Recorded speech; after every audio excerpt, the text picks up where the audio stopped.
네, 오늘은 6월 4일 금요일입니다. 본문은 잠언 18장 13절에서 24절의 말씀, 잠언 18장 13절에서 24절의 말씀을 함께 보도록 하겠습니다. 제가 봉독하겠습니다. 사연을 듣기 전에 대답하는 자는 미련하여 욕을 당하느니라. 사람의 심령은 그의 병을 능히 이기려니와 심령이 상하면 그것을 누가 일으키겠느냐. 명철한 자의 마음은 지식을 얻고 지혜로운 자의 귀는 지식을 구하느니라. 사람의 선물은 그의 길을 넓게 하며 또 존귀한 자 앞으로 그를 인도하느니라. 송사에서는 먼저 온 사람의 말이 바른 것 같으나 그의 상대자가 와서 밝히느니라. 제비 뽑는 것은 다툼을 그치게 하여 강한 자 사이에 해결하게 하느니라.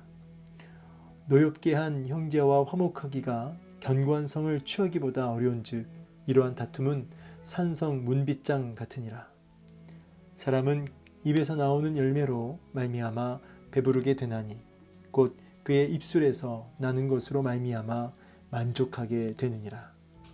죽고 사는 것이 혀의 힘에 달렸나니 혀를 쓰기 좋아하는 자는 혀의 열매를 먹으리라. 아내를 얻는 자는 복을 얻고 여호와께 은총을 받는 자니라. 가난한 자는 간절한 말로 구하여도 부자는 엄한 말로 대답하느니라. 많은 친구를 얻는 자는 해를 당하게 되거니와 어떤 친구는 형제보다 친밀하니라.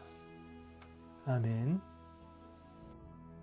네, 오늘 이제 본문을 또 함께 살펴보려고 하는데요. 오늘 본문 이제 13절은 이렇게 시작합니다. 사연을 듣기 전에 대답하는 자는 미련하여 욕을 당한다. 자, 이 말은 이제 다 잘 들어야 된다는 말씀이죠. 우리가 듣기도 전에 급하게 말을 하면 안 된다는 이야기인데 원래 원문에는 이 사연이라는 단어는 없습니다. 없고 이제 번역하면서 문장을 좀 더 매끄럽게 하려고 넣은 부분으로 우리 이해되고요. 중요한 건 뭐냐면 이제 경청이라고 하는 거죠. 경청. 이 잠언을 계속 공부하면서 느끼는 한 가지는 뭐냐면 이 경청에 대한 이 부분입니다. 잘 듣는 것, 특별히 하나님의 음성 앞에 민감하게 듣고 또 사람들의 어떤 훈계와 또 어떤 교훈들에 대해서도 잘 먼저 듣는 부분들. 이 지혜자의 아주 중요한 대표적인 특징이 뭐냐면 이제 듣는 거죠. 듣는 것. 여러분 우리가 좀 부족할 수 있고요. 또 연약할 수 있습니다. 또 실력이 모자랄 수도 있죠.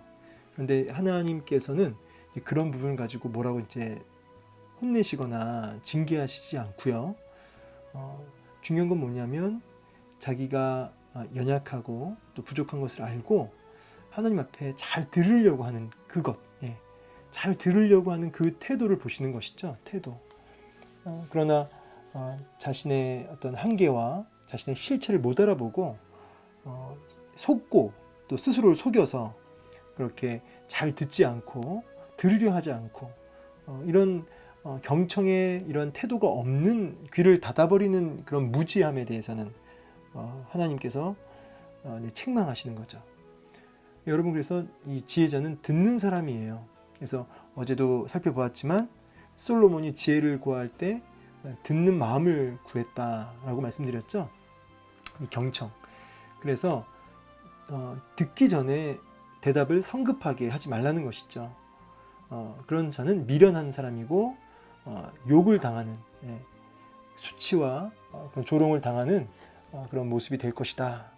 그래서 급하게 말하지 말고 충분히 듣고 우리는 이제 급하게 자기 생각, 자기 주장을 급하게 내뱉으려고 하죠.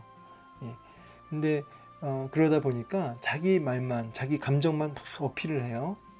그런 자는 이제 미련한 자라고 오늘 본문에서 분명히 얘기하죠. 그래서 충분히 듣고 신중하게 대답할 수 있는 그런 지혜, 이런 경청의 태도를 먼저 이야기하십니다. 그러면서 사람의 심령은 14절에 그의 병을 능히 이기려니와 심령이 상하면 그것을 누가 일으키겠느냐 이렇게 말씀하시죠. 이제 이 질병이 육신의 질병이 딱 생기면 참 이것을 극복하기가 쉽지 않지만 중요한 건 그 영혼, 그 심령이 힘을 얻으면 그 병을 이길 수 있다는 얘기를 하시는데 능히 이기려니와 이렇게 말씀하세요. 그리고 반대로 그 영혼이 그 마음을 넘어서 마음의 핵이라고 해야 할까요? 마음을 주장하는 그 마음을 구성하는 그 핵심, 그 영혼을 뜻하는데 그 영혼이 상해버리면 산산조각 나버리면 그것을 일으킬 수 없다는 지금 말씀을 하고 계시죠. 그만큼 우리 이 사람의 이제 육체, 그다음에 영혼 이렇게 봤을 때 우리는 이제 우리 합동 측은 이제 이분설, 사람을 육체와 영혼으로 나눠요. 물론 이제 삼분설이라고 해서 혼과 영으로 더 쪼개는 육, 혼, 영 이렇게 나누는 경우도 있는데 우리는 이제 육체와 영혼으로 나누는데요. 이 영혼, 이 육체를 열심히 관리하고 다스려도 한계가 있죠. 그러나 이 사람을 구성하는 이 영혼의 이 마음의 핵심인 영혼을 근본적으로 치유해 버리면 이 영혼이 육체에게 굉장히 긴밀하게 연결되어 있기 때문에 그 육체까지도 놀랍게 회복되는 역사가 있다. 그래서 여러분 영혼이 먼저 일어나셔야 된다는 것이죠. 우리 삶 속에 앞으로도 여러 가지 질병이 늘 있겠지만은 우리 힘써 지킬 만한 것 중에 내 마음을 지키라고 하셨던 말씀 기억하시죠? 잠언 4장 말씀에 23절 말씀인가요? 생명의 근원이 이에서 남이니라. 그래서 우리의 영혼을, 우리의 마음을 잘 지켜야 됩니다. 근데 그러면 우리의 영혼과 우리 마음을 어떻게 지키느냐? 이게 상해버리면 우리 육체도 상하고 이 영혼이 살면 육체도 강건함을 얻는데 이 영혼은 어떻게 지키느냐? 어떻게 관리하느냐? 여기 보면은 15절 명철한 자의 마음은 지식을 얻고 지혜로운 자의 귀는 지식을 구하느니라. 결국은 우리 마음에 제가 한번 말씀드렸죠. 다른 타종교, 특별히 불교 같은 경우는 비움의 종교죠. 끊임없이 그 마음을 비우는 겁니다. 근데 우리는 비움이 아니라 우리는 채움이라고 말씀드렸어요. 비우면 이제 그 빈 집에 7 귀신이 들어온다는 그 말씀 기억하시죠? 신약에. 물론 이제 그거는 또 다른 이제 궁극적으로 하고자 하시는 메시지가 따로 있지만 일단은 그 부분 얘기하지 않고요. 이제 중요한 건 뭐냐면 우리 마음을 끊임없이 채우는데 내 욕심으로 채우는 것이 아니라 그 빈 마음에 뭘로 채우냐면 하나님의 말씀과 성령으로 충만하게 채우는 것이죠. 결국은 우리 영혼을 잘 지키는, 우리의 마음을 잘 다스리고 지키는 비결은 말씀과 또 말씀의 영이신 성령으로 충만하게 되는 그것으로 우리의 마음을 지키는 것이죠. 그러면 이 성령 충만은 언제 주어지느냐? 방금 얘기했던 하나님의 말씀과 또 하나님과 심정이 통하는 기도, 말씀과 기도로 우리의 마음이 성령으로 충만케 되는 것이죠. 여기 15절에도 결국 이 명철한 자는 그 마음에 뭘 쌓아요? 지식을 이렇게 얻는다, 획득한다, 뭐 이런 의미인데 끊임없이 그 마음에 이 지식, 이 진리를 끊임없이 그 마음에 채워 넣는 것이죠. 이 명철한 자는 어떤 사람이냐? 이제 깨닫는 자다, 분별력 있는 자다 이런 뜻인데 깨닫는 마음. 그래서 날마다 하나님 말씀을 통해서 깨우치고 깨닫고 이렇게 말씀을 가까이 함으로 그 마음에 그 진리를 채워서 쌓아서 마음을 지키는 것이죠. 그러려면 어떻게 해야 돼요? 잘 듣는 자가 돼야 돼요. 기본적으로 이게 하나님 앞에서도 참 지혜롭고 사람과의 관계 속에서도 잘 듣는 자가 되는 것이 참 현명하죠. 지혜로운 자는 귀는 지식을 구한다. 이 지식을 구한다는 것은 막 간절하게 요청한다는 뜻입니다. 그래서 끊임없이 이 진리를 향한 이 목마름, 마치 목마른 사슴이 시냇물 찾기에 갈급함 같이 내 영혼이 주를 찾기에 갈급합니다 라는 말씀대로 끊임없이 하나님의 진리를 갈망하며 간구하는 그런 마음, 그런 태도를 보인다는 것이죠. 여러분은 돈을 끊임없이 혹시 구하고 계십니까? 혹시 어떤 문제를 해결해 달라고 끊임없이 구하고 계십니까?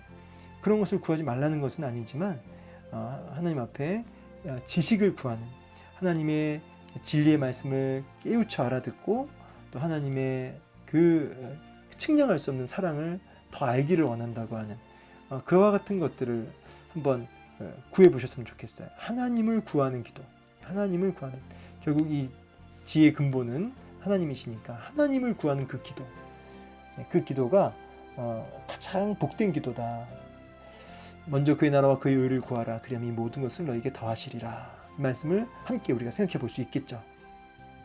그러면서 16절에 사람의 선물은 그의 길을 넓게 하며 또 존귀한 자의 앞으로 그를 인도한다. 이제 뇌물하고는 좀 다른 의미죠. 뇌물은 어떤 의도를 가지고 욕심을 가지고 자기의 욕심을 쫓아서 이렇게 은밀하게 주는 것이지만, 선물은 뭐 공개적으로 마음을, 순수한 마음으로 그 어떤 섬기는 마음으로, 감사한 마음으로 사랑을 나누는 형태가 선물이죠.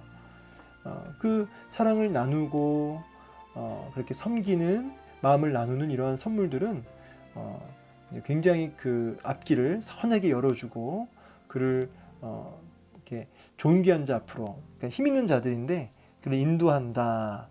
뭐 소위 말하는 뭐 인맥. 그러니까 사실은 이제 뇌물과 선물의 그 뿌리는 다른데 당장 이렇게 현상적으로 보여지는 것은 이제 비슷한 모습이 좀 있습니다. 중요한 건 뭐냐면 어떤 은밀하게 내 욕심과 계획을 쫓아서 내가 인맥을 쌓으려고 하는 어떤 의도성을 가지고 이렇게 뇌물 형태가 아니라 마음을 나누는, 잘 듣고 마음을 나누고 사랑을 베풀고 그런 자가 이렇게 존귀한 자로, 존귀한 그 자 앞으로 나아가게 하는 그런 복의 통로가 된다는 의미로 이해하시면 좋을 것 같습니다. 그래서 여러분, 잘 듣는 자, 또 섬김과 사랑을 나누고 베푸는 자, 그가 존귀의 앞잡이가 되는 것이죠. 존귀한 길로 나아가는 길이죠. 순적하게 열리는 길. 근데 우리는 이제 선물을 나누기보다는 이렇게 어떻게 움켜쥐려고 하는 그런 뇌물을 쓰거나 움켜쥐려고 하는 그런 어리석음이 있죠. 그러니까 오히려 그 길이 넓어지는 게 아니라 오히려 움켜쥐려고 하니까 더 좁아지고 더 이렇게 고통 속에 들어갑니다. 그러면서 이제 17절에 송사에서는 먼저 온 사람의 말이 바른 것 같으나 그의 상대자가 와서 밝힌다. 이 말은 양쪽 말을 다 듣고 판단해야 된다. 그게 공평한 판단이다. 이 17절 말씀은 이제 아까 우리 13절에 사연을 듣기 전에 대답하는 자는 미련하여 욕을 당한다. 같은 의미로 보시면 되겠습니다. 그래서 급하게 한쪽 말만 듣지 말고 양쪽 이야기를 다 들을 수 있어야 된다. 그래서 치우치지 말고 먼저 잘 들어라. 끝까지 들어라. 이제 그런 의미로 또 강조해서 반복해서 얘기하고 있습니다. 그러면서 18절에 제비 뽑는 것은 다툼을 그치게 하여 강한 자 사이에 해결하게 하느니라. 이제 이 힘이 센 사람이 어떤 그 상황에 있을 때 자기가 힘이 세니까 돈이 있든 뭐 인맥이 있든 이제 자기한테 유리하게 상황을 몰고 갈 수 있잖아요. 그런데 이제 제비 뽑기는 이제 그렇게 안 되고, 이 제비 뽑는 것은 하나님의 영역에서 하나님이 이렇게 결정하시는 거니까 강한 자 사이에서 해결점이 되고 또 어떤 분쟁과 다툼을 그치게 하는 아주 그런 좋은 방법이 된다는 거죠. 제비 뽑는 것은. 이 제비 뽑는다는 것에 그 담겨진 의미는 결국은 하나님께 이제 의탁하는 거죠. 하나님께 모든 결정권을 내어드리는 것입니다. 그래서 하나님의 그 선하신 결정권을 신뢰하고 하나님께 드리는, 결정권을 드리는, 하나님의 주권 앞에 무릎 꿇는 그런 모습을 하고 있는 것이죠. 그래서 좀 문맥상에서 막 어떤 의미를 이렇게 캐치내기는 어렵지만 그래도 이제 애써서 좀 보자면은 우리가 잘 듣는 자가 되고 그리고 선물을 베푸는, 나누는 자가 되고, 이렇게 우리의 진리를 우리 마음에 끊임없이 채우는 자는 결국은 끊임없이 하나님 앞에 자기의 모든 결정권과 모든 것을 하나님께 내어드리고 하나님의 어떤 이끄심, 하나님의 주권, 이런 것들을 의지하는 자다. 이렇게 우리가 문맥적으로 좀 볼 수 있겠습니다. 그래서 하나님 앞에 모든 그 주권을 내어드리는, 그것이 이제 제비 뽑음의 의미 안에 들어가 있습니다. 19절에 이제 노엽게 한 형제와 화목하기가 견고한 성을 취하는 것보다 어렵다. 이러한 다툼은 산성 문빗장 같다. 그러니까 견고한 요새의 문빗장이면 절대 안 열리죠. 근데 이렇게 형제와 화목하기가 너무 어렵다는 거예요. 화목하기가 이렇게 한번 갈등이 생기고 문제가 생기면 그것을 풀기가 너무 어렵다는 거죠. 얼마나 어렵냐면 견고한 요새 문빗장처럼 절대 열리지 않을 것 같은 이 정도로 어렵다는 거죠. 그러니까 이 관계가 이렇게 묶여버리면 그것을 푸는 것이 불가능에 가깝다는 거예요. 그래서 하나님의 주권 앞에 무릎 꿇고 잘 듣는 자, 그 진리를 그 마음에 채우는 자, 경청하는 자, 이제 이와 같은 자들은 이 화목을 이루는 일에 샬롬을 이게 화평케 하는 그 일에 굉장히 힘을 다하는 것이죠. 이렇게 화목하는 게 어려운 걸 알아요. 그러니까 어떻게 합니까? 화목하는 일에 가장 힘을 쓴다는 거죠. 그래서 더 잘 듣고 더 신중하게 대답하는 거죠. 그게 가까운 형제일수록 더 그런 겁니다. 여러분, 우리가 사실은 우리 가족들, 형제와 가족들에게 얼마나 우리가 쉽게 편하게 말을 합니까? 근데 사실은 그런 관계일수록 이 화목을 유지하는 것, 이것이 정말 더 중요하고 또 더 이게 한번 묶여버리면 더 어려운 법입니다. 그래서 더 신중하게 잘 듣고 이렇게 대답하고 그렇게 할 수 있어야 된다는 거죠. 그렇죠? 이 형제들 사이에 원수들 있죠. 문빗장 같다는 거예요. 문빗장. 얼마나 어려운지. 그래서 이 지혜자들은 잘 듣고 그리고 나서 그 말을 참 조심히 한다는 거죠. 보십시오. 20절부터 사람의 입에서 나오는 그 열매로 말미암아 배부르게 된다. 그러니까 말을 통해서 나오는 열매를 우리가 먹게 되는 거예요. 그게 선한 살리는 생명력 있는 말은 또 그런 열매를 먹게 되지만 악한 말은 그 쓴 열매를 먹게 되는 거죠. 이 19절처럼. 그래서 정말 선한 그 생명을 살리는 그런 생명력 있는 입술은 그것으로 말미암아 만족을 누리게 된다는 것입니다. 우리 그 야고보서 3장 8절 10절 말씀을 이 시점에서 꼭 같이 우리가 묵상하면 큰 유익이 있겠습니다. 읽어드리면 혀는 능히 길들일 사람이 없나니 쉬지 아니하는 악이요 죽이는 독이 가득한 것이라. 이것으로 우리가 주 아버지를 찬송하고 또 이것으로 하나님의 형상대로 지음을 받은 사람을 저주하나니 한 입에서 찬송과 저주가 나오는도다. 내 형제들아 이것이 마땅하지 아니하니라. 아멘. 그래서 이 혀가, 이 입술이 얼마나 강력한지 또 얼마나 파괴력이 있는지, 우리가 이 입술로 하나님을 찬송하면서 이렇게 그 사람을 저주하는 입술이 된다는 것은 마땅치 않다. 이렇게 말씀하시죠. 찬송과 저주가 나오는 그런 입이 되면 안 된다는 거죠. 한 샘에서 단물과 쓴물이 나올 수 없다. 이렇게 얘기하시는 건데, 그만큼 이 혀의 권세, 이 말을 얼마나 우리가 주의해야 되는지를 강조하고 있는 말씀이죠. 그러면서 죽고 사는 것이 혀의 힘에 달렸다. 이렇게 얘기를 하십니다. 혀를 쓰기를 좋아하는 자는 혀의 열매를 먹는다. 그래서 말하기 좋아하는 것은 결국 그 쓴 열매를 먹게 될 것이다 라고 말씀하시죠.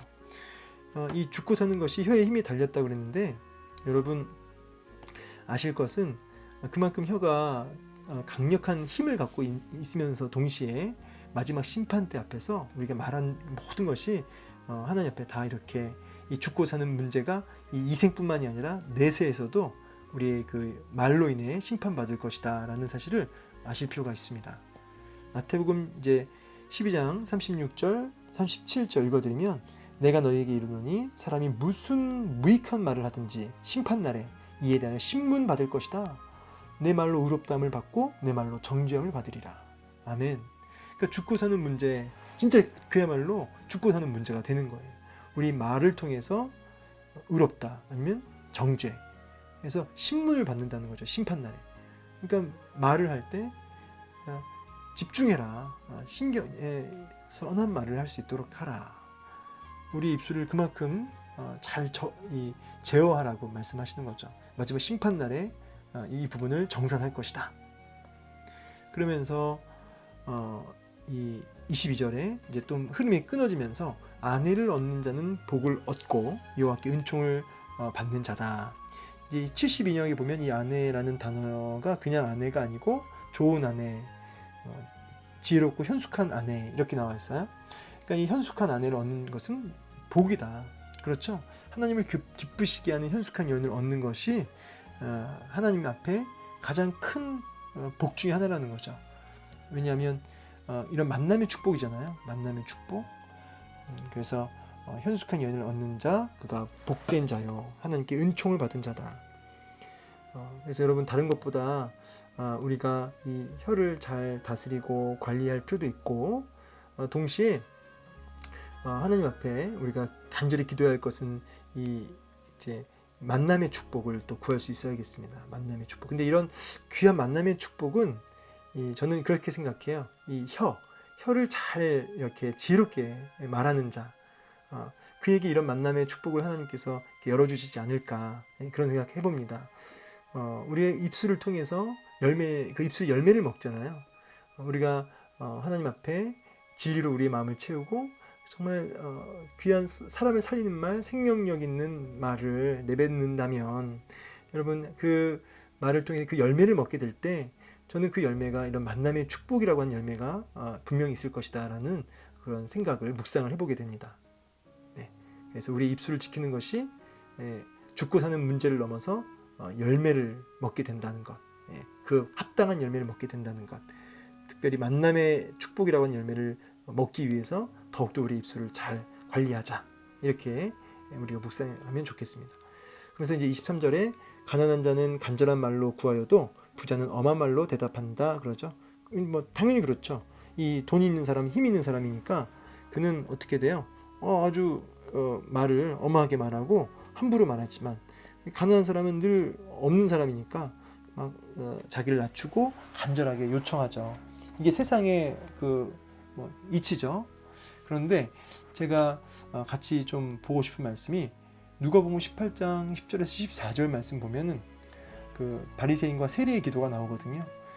바리새인은 그야말로 힘 있는 자죠. 그래서 고개를 탁 들고 손을 들고 기도하면서 그렇게 기도하는데 이 세리는 그야말로 가난한 자로 정말 비참한 자로 나오죠. 그래서 자신을 이렇게 가슴을 치면서 나는 죄인이로소이다 이렇게 고백합니다. 우리 주님께서는 그 세리의 기도를 받으셨다고 하시죠.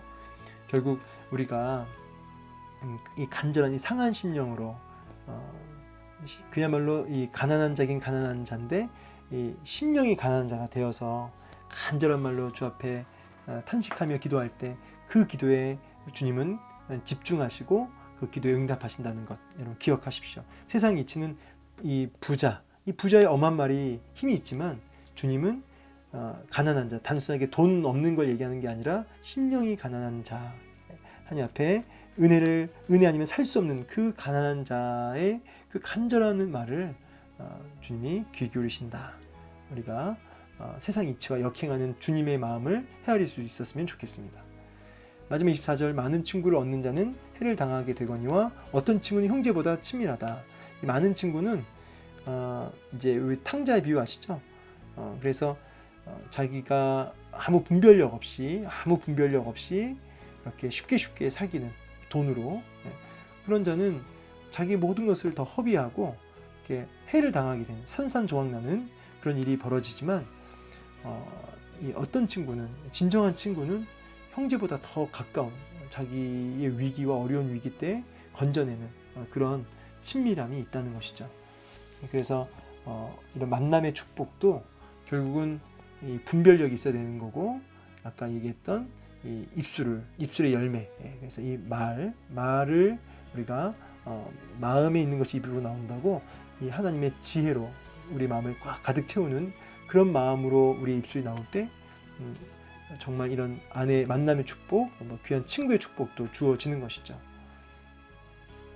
네, 오늘 이제 이런 말씀을 정리하면서 결국 이 지혜가 만남의 축복으로 연결돼서 좋은 친구를 분별력 있게 얻게 되기도 하고 또 배필도 얻게 되게 되고 그리고 하나님 앞에 간절한 마음으로 나아가 간구하는 그런 기도자의 모습도 갖게 된다는 것을 알게 되었습니다. 오늘 말씀을 통해서 여러분 다른 것보다 잘 듣는 그런 경청하는 하루가 좀 되었으면 좋겠고요. 그래서 영혼이 우리의 심령이 말씀으로 채워져서 우리 영혼이 살아서 우리 심령이 살아서 우리 연약한 육신을 일으키시는 하나님의 손길도 경험하실 수 있기를 주의 이름으로 축복합니다. 네, 감사합니다.